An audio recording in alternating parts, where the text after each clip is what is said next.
આનંદના સમાચાર છે. નર્મદા ડેમ 90% ભરાયો છે. ડેમની સપાટીમાં ધરખમ વધારો થયો છે.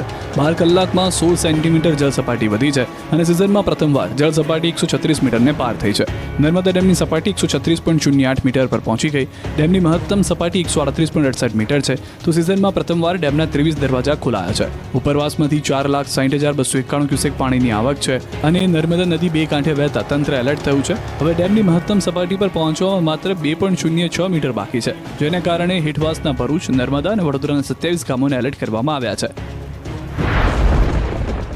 તો નર્મદામાંથી પાણી છોડાતા નીચાણવાળા વિસ્તારો એલર્ટ કરાયા છે. નર્મદા, ભરૂચ અને વડોદરાના 27 ગામોને અસર થઈ શકે છે. હાલમાં ચાણોદના ઐતિહાસિક મલ્હારરાવ ઘાટ પાણીમાં ગરકાવ થયો છે. મલ્હારરાવ ઘાટ 99 પગથિયા પાણીમાં ગરકાવ થયા છે અને ચાણોદ આવતા ભક્તોને વિધિમાં વિલંબ થઈ રહ્યો છે. 7 તારીખથી શ્રાદ્ધ પક્ષ શરૂ થઈ રહ્યો છે અને તેથી પંડિતો પણ ચિંતામાં મુકાયા છે. સાથે નાવિકોની રોજગારી પણ બંધ થઈ છે. હાલ ચાણોદમાં પૂર જેવી સ્થિતિ સર્જાય તેવી શક્યતા છે.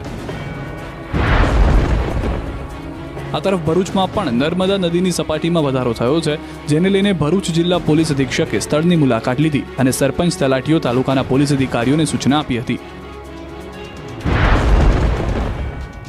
ભરૂચના ગોલ્ડન બ્રિજ નજીક નર્મદા નદીની સપાટી વધી રહી છે. જળ સપાટી 24 ફૂટે પહોંચતા તંત્ર એલર્ટ થયું છે અને અંકલેશ્વર તાલુકાના 14 ગામોને એલર્ટ કરાયા છે.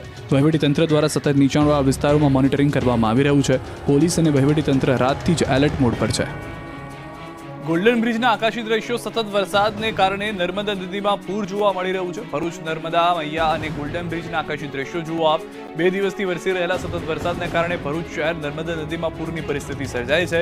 ભરૂચ નર્મદા નદીના આકાશી દ્રશ્યોનો અદ્ભુત નજારો જે છે તે હાલમાં જોવા મળી રહ્યો છે, પરંતુ કઠિનાઈ પણ તેટલી જ છે હાલમાં ગ્રામ્ય વિસ્તારમાં અને સ્થાનિક લેવલ પર. ભારે વરસાદ બાદ મહીસાગર નદીનું રૌદ્ર સ્વરૂપ જોવા મળ્યું. ખેડા જિલ્લામાં પણ મહીસાગર નદીનું રૌદ્ર સ્વરૂપ જોવા મળ્યું. ભારે વરસાદ અને ઉપરવાસની આવકને પગલે નદીમાં ભરપૂર આવક થઈ અને નદી તોફાની બની. ઉપરવાસમાં ધોધમાર વરસાદથી વણાકબોરી વિયરમાંથી પાણી છોડાયું હતું.